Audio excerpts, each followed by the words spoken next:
વિશ્વ હિન્દુ પરિષદ દ્વારા તપોવન સંકુલ ખાતે દુર્ગા વાહિની દક્ષિણ ગુજરાત પ્રાંત શૌર્ય પરીક્ષણ વર્ગનો પ્રારંભ કરાયો।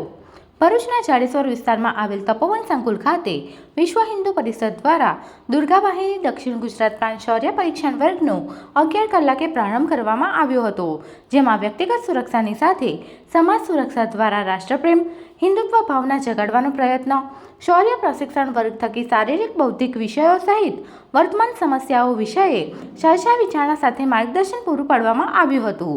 વર્તમાન સમયમાં દેશમાં થઈ રહેલ સામાજિક, સાંસ્કૃતિક, આક્રમક સ્ત્રી સ્વતંત્રતાના ભ્રામક પ્રચાર જેવા વિષયો અંગે પણ વિગતવાર માર્ગદર્શન આપવામાં આવ્યું હતું। આ પ્રશિક્ષણ વર્ગમાં દુર્ગા વાહિની વિશ્વ હિન્દુ પરિષદ પ્રાંત સંયોજિકા પલ્લવીબેન ગાયકવાડ, વિશ્વ હિન્દુ પરિષદ કાર્યાધ્યક્ષ રાજેશ રાણા, અંકુર મોદી, વિશ્વ હિન્દુ પરિષદ પ્રાંત દુર્ગા વાહિની ટોળી સદસ્ય અંકિતાબેન, વિશ્વ હિન્દુ પરિષદ મંત્રી અજય વ્યાસ અને બિપિન પટેલ ઉપસ્થિત રહ્યા હતા। આ વર્ગ આજથી 18મી મે સુધી ચાલશે।